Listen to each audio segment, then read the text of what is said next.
How to dramatically boost your chances of completing your quests. Bit of a clickbait title there. This is the GPS method. GPS stands for goal, plan, and system. So, goal. We're asking the question, what goal are we working towards? What's our desired outcome? And why? Why do we care about this? Why is it important to us? And we're going to be applying the GPS method to your main quests, and your main quest only. Okay? We're just going to apply the GPS method to your main quest for work and your main quest for life, your two main quests. This is the point of the GPS method, to apply it to stuff that we really want to move the needle on. Cool. So, stage one is define the goal. What is the goal and why do we care? Why is it meaningful? Why is it important to us? For example, the goal might be to start my YouTube channel and post my first 7 videos. That might be my work main quest. Why does it matter? Well, because starting a YouTube channel has been a dream of mine for years and I want to finally prove to myself I can do it. That's totally reasonable. We've defined the goal and we have defined why it matters. Here's another example. This is Kaylin's, I think. What is the goal? To apply to the Macmillan Research Grant to fund my PhD dissertation fieldwork. Why does it matter? Well, applying for and potentially receiving a research grant will allow me to travel and conduct my study, which will move my dissertation forward, meaning I'm one step closer to the ultimate goal of graduating. Fantastic. We have defined the goal and we have defined the why behind it. We've defined why it matters to us. That is the GPS method, the goal bit. Then we have plan. Well, what does plan mean? Plan can mean a lot of different things, but if you need a prompt, it comes down to basically 2 things. Tasks, what are the key tasks that will get us there? And time, when are we going to work on the thing? I.e., what recurring calendar events are we going to add, etc., etc. This is the plan. A goal without a plan is just a dream. The plan is like, okay, we've just defined where we want to go. The plan is sort of like the roadmap. How are we going to get there? What actions do we need to take? What tasks need to be completed in order for us to get to that particular goal? And crucially, where are we going to find time to work on those tasks? This is all about productivity. It's about a productivity system. You need to find time to work on the tasks that really matter to you. If you don't find time for them, they're never going to happen.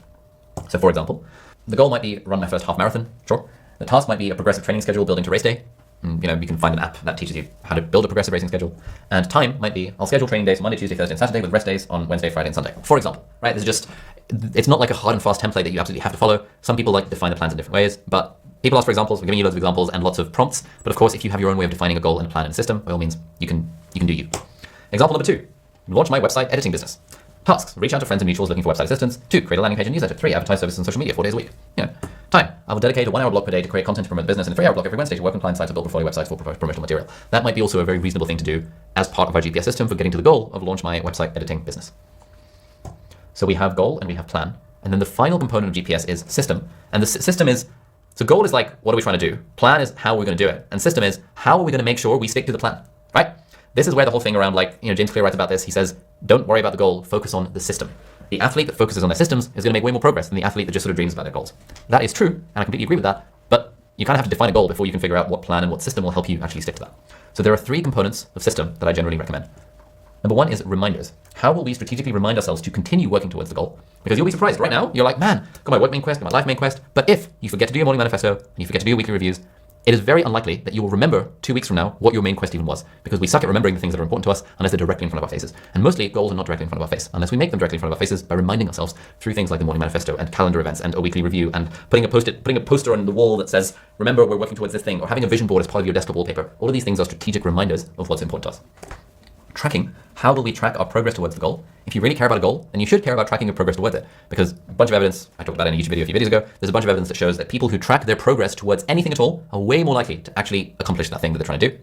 And finally, accountability. Who can help us when our motivation inevitably dips? Seth Godin has a wonderful book, The Dip. Any task you start, motivation is high initially, and it's just like motivation dips. Over time, stuff gets in the way. You're super excited about something when you sign up to a course. I've been there many a time. You pay the money for the course, you sign up, like, yeah, I'm going to do it. You attend week 1, and then life gets in the way, and the motivation dips. Like, oh, can I really be bothered to sit down for half an hour and do a fucking vision board? Oh, who's got time for that? You might have even forgotten that it was a thing. When I mentioned it in the Mentee at the start, like, oh, yeah, I forgot that was the homework. It's the power of reminders. If we don't remind ourselves of what we thought we were going to do, it tends not to happen. So accountability, who can help us when our motivation inevitably dips? So again, here are some examples of how to create a system, or examples of systems that help you stick to the plan. Reminders might be a daily reminder is the morning manifesto. A weekly reminder is your weekly review.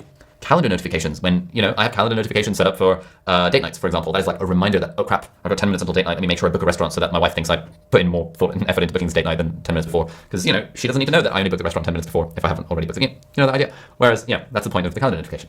Tracking to measure progress. You can use progress metrics, like you can color code or progress bars or checkboxes. I'm going to show you an example of that when we talk about reviewing your projects. You can celebrate milestones. Again, this is built into the weekly review. It asks what were the good and great things that happened this week, and that is in a way a form of progress tracking. And the weekly review itself asks what were our quarterly quests and how are they going. That is inherently a form of progress tracking. The weekly review asks us to update our projects list, and as we're going to be showing you just very shortly, that is also a form of progress tracking. And finally, accountability to combat loss of motivation. You could get friendly reminders from your partner or friends, or you could cheeky plug, join something like Productivity Lab, which is a group accountability system to help you stay accountable if you're one of those many people that benefits from some accountability, if you will. I'll do a little plug for Productivity Lab at the end of this as well, because you guys will get a discount for it if you would like to sign up. So here is a page. This is an example. Goal, plan, and system. Goal, grow VoicePal to $1 million in annual revenue. Why? To generate proof of concept of the business move towards software will be profitable and sustainable direction to take the business. Sure. Plan, generate growth strategy with Angus, mention VoicePal in each YouTube video, and run 100 paid ad campaigns. Time, weekly meetings with VoicePal team. Yes, indeed. This is tasks, time, reminders, tracking, and accountability. This is like, for the most important goal, i.e. main quests and sometimes side quests, I like to use the GPS system because it really forces clarity on what the hell is the goal, what is the plan for getting there, and what is the system to stick to the plan. One important thing to note here is that when you're creating a plan for your goal, once you've created the plan, you want to ask yourself, okay, if I were to follow this plan, what is my percentage likelihood of actually achieving the goal? If I were to follow the plan, what is my percentage likelihood of achieving the goal? So if I were to generate a growth strategy with Angus and mention VoicePal in every YouTube video and run 100 paid ad campaigns, what are the chances that we would get VoicePal to 1 million in annual revenue? It's currently on like 500k, 600k or something. I would say about 80%. If we actually did those three things, mention every YouTube video, paid ad, about 80%. And I'm like, all right, cool. Can I think of anything else to add to the plan? Or how can I change the plan so it becomes 90%, 95%, 100%?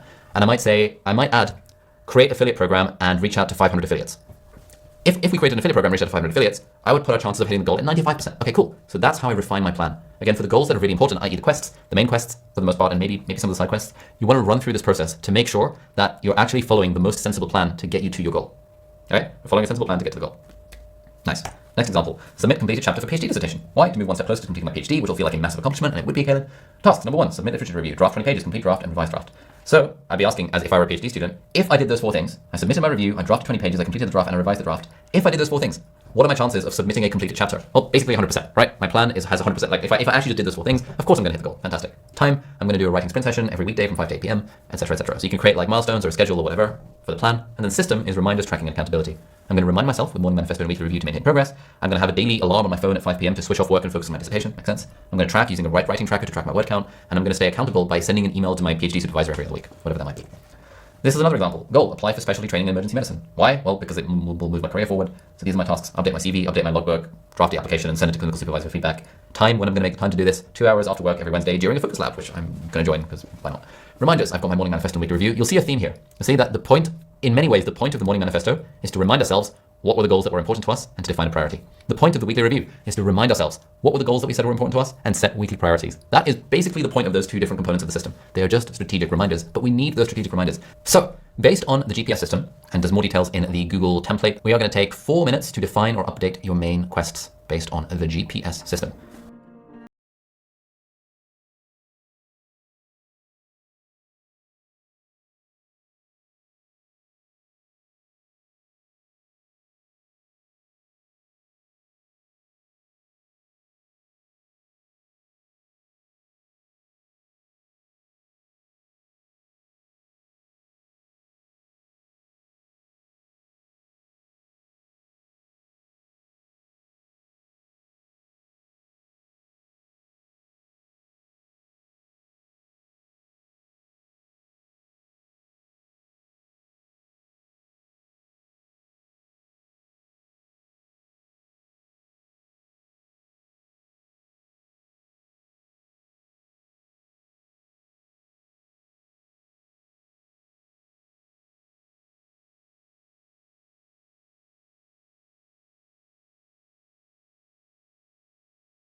GPS is a nice system. You can use it for basically anything you want. You can use it. I use it a lot for work stuff. I use it a lot for personal stuff. I also use it for side quests. It just is a bit much because like you're having to define all of this stuff. But like generally, if you actually care about completing a thing, about completing a goal, it's generally useful to have a plan, and it's generally useful to have some sort of system to help you stick to the plan. But I'd say the most important thing is to do the GPS system for your main quests, because main quests are the single most important thing that we're working towards. One of the final things we're going to do is, just very quickly, we're going to schedule a weekly review. Okay, so this is a very easy piece of homework that we're going to do right now.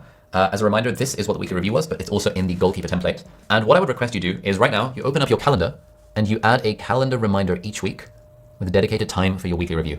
I would recommend having a half-an-hour block. A half-an-hour block for this. I would recommend you add a calendar reminder for half an hour for your weekly review.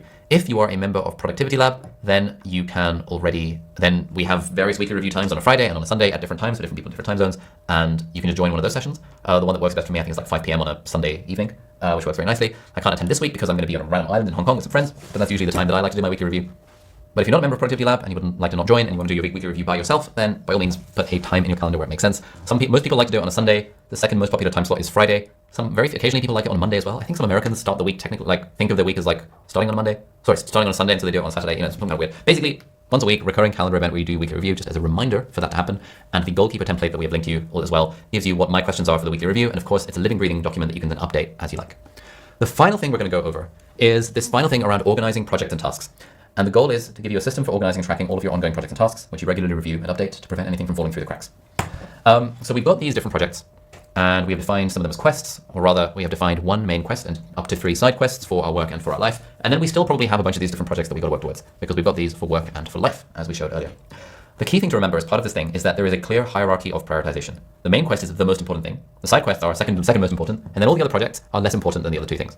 If you realize that actually project number 6 is actually really, really, really important, you move it up the priority list and you turn it into a side quest or a main quest, but you have to get rid of something else on that list. Like the whole thing with priority, I think the word priority should just mean one, like the one most important thing. Because if like 10 different things are priorities, it's very difficult to make progress on any of them, and it's very, very, very easy to feel super overwhelmed. So this all begs the question of how do I organize my quests, projects, and tasks? And I have a somewhat unsatisfying answer here, which is you can basically do whatever you want, because any modern task manager can handle this system. I'm going to give you some recommendations. If you are in the Apple ecosystem like I am, my favorite app is Things 3. It's very good. It costs money. I think you have to pay like $50 for it or something, but it's very good. It's the one that I've been using for years. If you are not on the Apple ecosystem, or you just prefer Todoist, then Todoist is my second favorite to-do list task manager, project manager of choice, and that's actually completely cross-platform. You can use it on Apple, Android, Windows, Linux, the whole shebang. Todoist is very good. Todoist also works with Teams, so if you have an assistant that you should delegate stuff to, that's kind of the main reason why I sometimes flip-flop between Things and Todoist, because sometimes, depending on what my relationship is with my assistant at any given time, I have loads of stuff for them to do or very little for them to do, and I'll switch to Todoist. These would be the 2 apps that I would most recommend, having tried a lot of them. But there's lots of other options. There's TickTick, there's Microsoft To Do, there's Trello, there's Notion, there's Google Keep, there's Google Tasks, which is a bit crap, but like whatever. There's Apple Reminders. There's like dozens and dozens of different to-do list managers, and you can try them out and see which one vibes with you. But I would personally recommend Things 3 and Todoist because both of those have all the features that we need. In fairness, almost all of these apps have the same features. They can all create projects and tasks. They can all organize areas into different areas like work and life. They can all set due dates and priorities if you really want to, and they can all tick things off and track completion stats if that's what you want to do. There is no need to overthink the tool. They all do basically the same things. Pick one and stick with it. And I would really recommend, like, we had a bunch of feature requests from people saying, man, can you do an in-depth tutorial on how to use things? Can you do an in-depth tutorial on how to use Todoist? Can you do an in-depth tutorial on how I can manage my quests using Google Keep? Unfortunately, the answer to all those questions is no, I cannot, because I only use things, and I'm planning to do an in-depth YouTube video where I talk about how I use things. But also, there's no value that I can add here, because like if you just go on YouTube and you can like literally type in, let's say, use Todoist tutorial. Someone will have created, Peter Ackes, he's very good, his stuff is great. Carl's stuff is very good. The Todoist official people, they are students in our YouTuber Academy as well. Their tutorials are very good. You just type in tutorial for whatever the app is. Things 3 tutorial. Peter Ackes has another one, I'm sure. There we go. Chris's video is good. Francesca's video is good. You can just find all of these Google Keep tutorial. I'm sorry if this feels like a cop-out, but I really hope you can appreciate how it's impossible for me to give tutorials on all the different apps, especially when they all exist on the internet already. I don't think that is sensible use of anyone's time. Which is why I'm saying I'm going to show you an example using Google Docs and/or Todoist. But like everyone uses loads and loads and loads of different apps, and I hope you can forgive me for not being able to do in-depth tutorials for every single one. Apple Reminders, whatever the thing might be. Cool. So a couple of tips on here. Start simple. Don't get lost in complex setups. This is the issue with Notion and like downloading someone else's Notion template and all that kind of stuff. It can all get very complicated, but the whole point of LifeOS is that we're trying to simplify it as much as is humanly possible. And I would say focus on the system, quests, projects, and tasks, without worrying too much about priority ratings and tags and labels and all of the other different features that are within these apps, and let the tool serve you, not the other way around. So this is what I would recommend in terms of organizing quests, projects, and tasks. And I'm going to show you a cheeky live demo using Todoist. Cool. So Todoist is cross-platform, and it's free.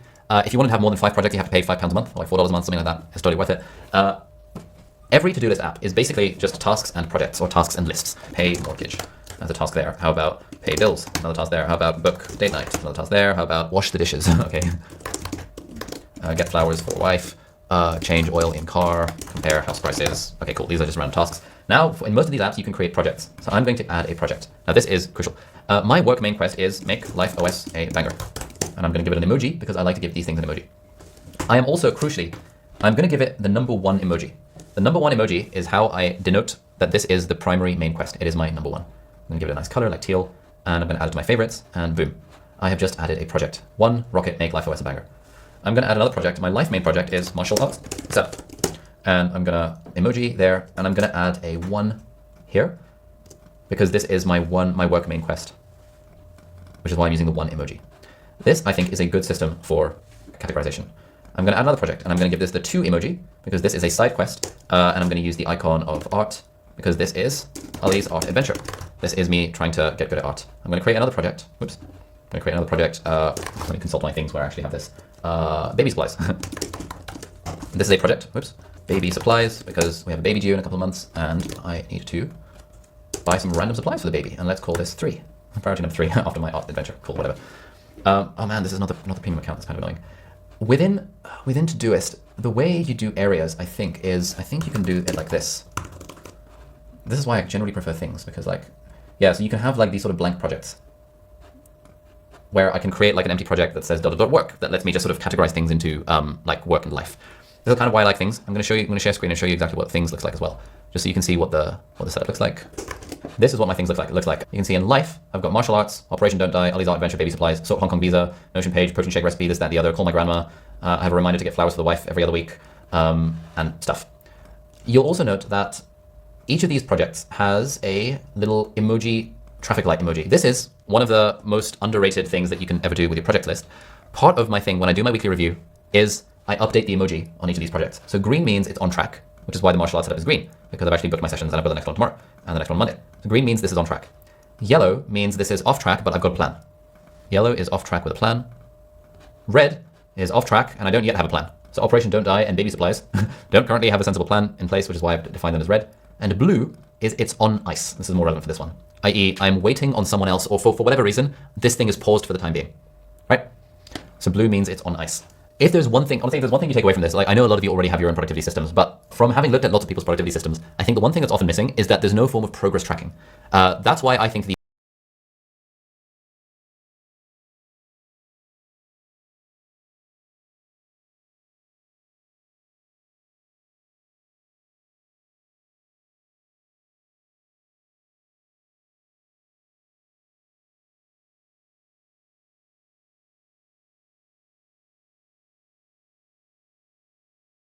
traffic light system is really good, like red, yellow, green, blue, because it just gives you a sense of like each week you have to define, is it on track, is it off track, is it off track without a plan, or is it on ice? And just doing that really focuses the brain and really helps us, it really focuses the brain and really helps us figure out, okay, what are the things I actually care about that I actually care about moving forward?